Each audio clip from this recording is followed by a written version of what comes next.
اور ایسے مریض کو اٹھنے کے بعد چلنے پھرنے پہ ضرور تکلیف ہوتی ہے، اور یہ تکلیف برائیونیا والی نہیں ہے۔ برائیونیا کا اٹھ کر چلنا پھرنا اور وجوہات سے ہے، اس کی تکلیف ایک قسم کی کاربن سے زیادہ مشابہ ہے، کاربوویج سے۔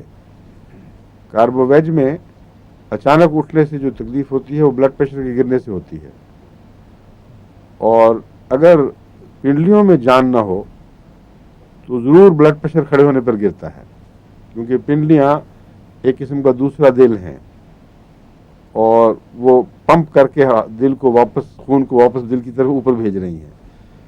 تو کلکیریا کارب کا مریض چونکہ کاربن اپنے اندر رکھتا ہے، اس لیے یہاں یہ وہ کیفیت بھی اس میں پائی جاتی ہے، لیکن ضروری نہیں کہ لو بلڈ پریشر کے ساتھ ہو۔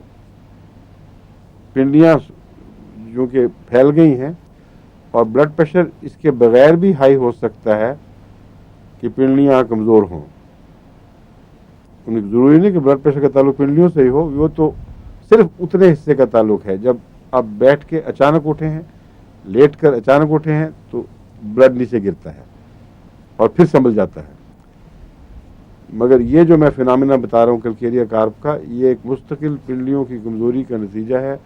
وہاں خون کے رساؤ ہونے شروع ہو جاتے ہیں، جگہ سے باہر نکلنے کی کوشش کرتا ہے، پھیلا ہوا ہے جسم، اور اس کے نتیجے میں بعض دفعہ گھٹنے میں بہت شدید تکلیف پیدا ہوتی ہے، کیونکہ گھٹنے کے مسل اسے سنبھال نہیں سکتے، جوڑوں کو اپنے صحیح مقامات پر قائم نہیں رکھتے۔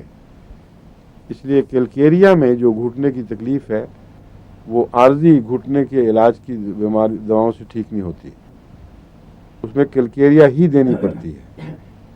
اور بہت سے ڈاکٹر عموماً روزمرہ جب علامتیں موجود نہ ہوں تو مجھے بھی نہیں پتا کہ اس مریض کا کیا حال ہے جو خط لکھ دیتا ہے میرے گھٹنے میں تکلیف ہے، اسے ہم برائیونیا دے دیتے ہیں، کبھی رسٹاس، کبھی کچھ اور آرنیکا وغیرہ اس قسم کی دوائیں، لیکن اگر وہ کلکیریا کا مریض ہوگا تو اس کو فائدہ نہیں ہوگا۔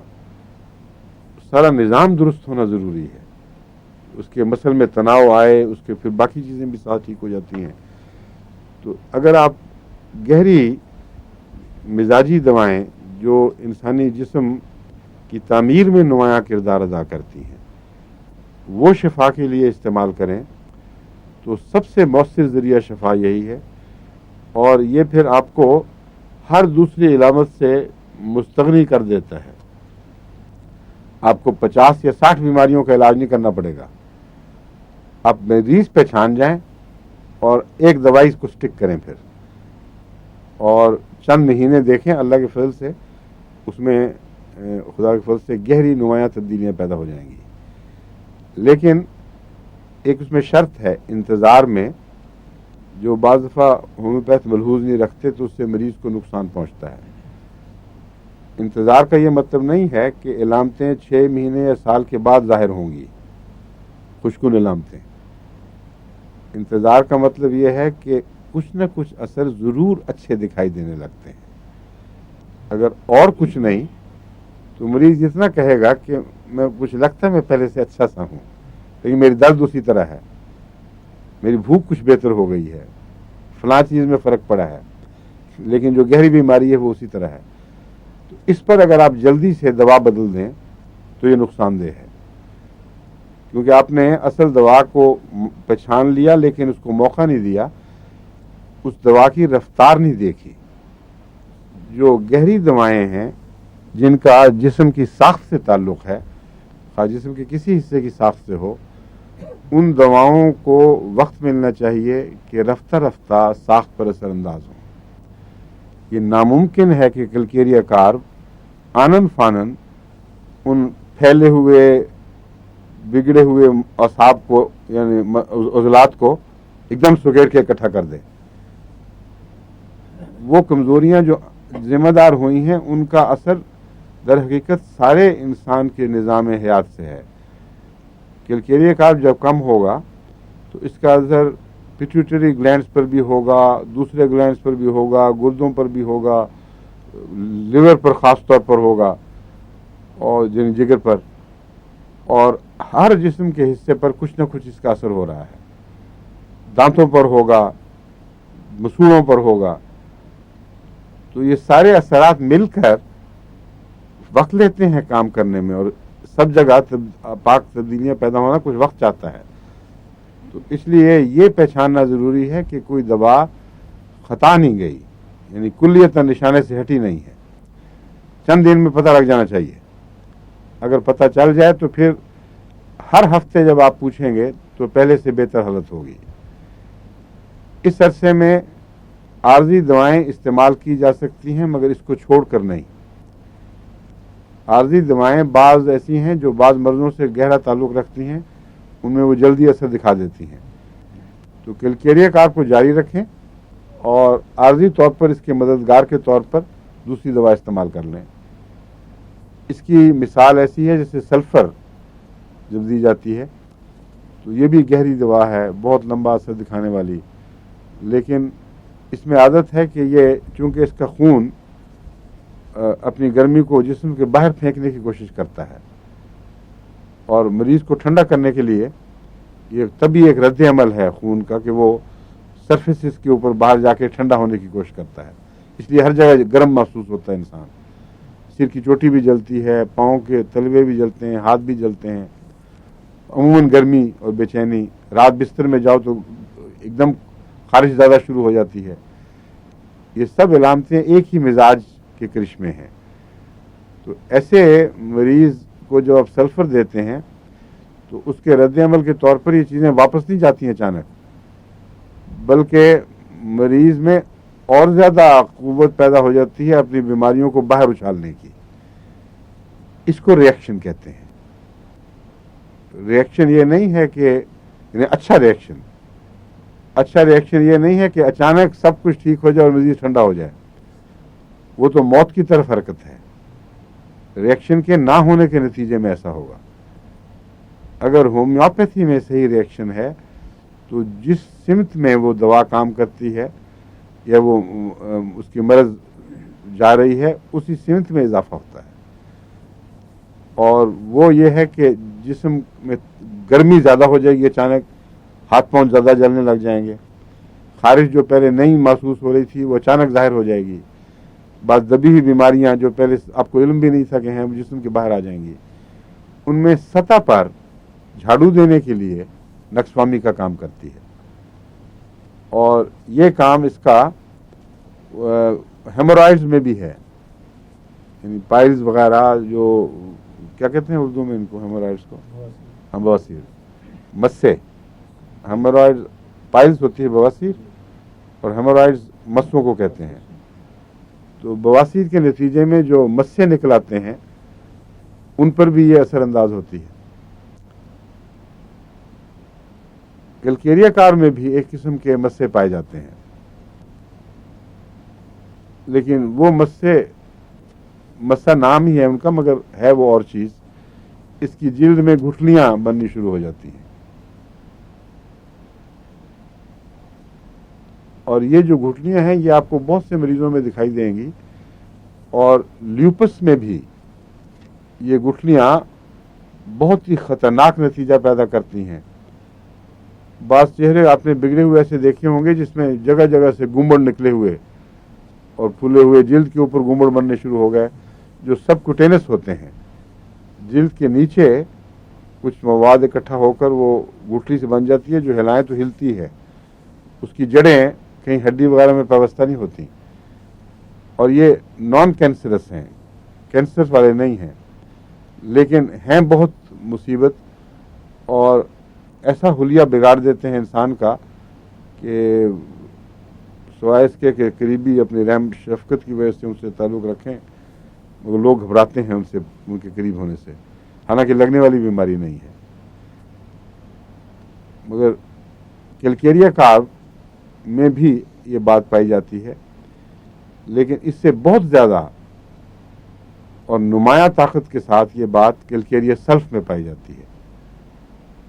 مگر وہ اب میں صرف بتاؤں گا آپ کو، کیلکیریا سلف کی باتیں اس میں بتا دوں گا. میں ضمناً بتایا ہے کہ یہاں اس کا تعلق کاربن سے نہیں ہے، کیلکیریا سے ہے.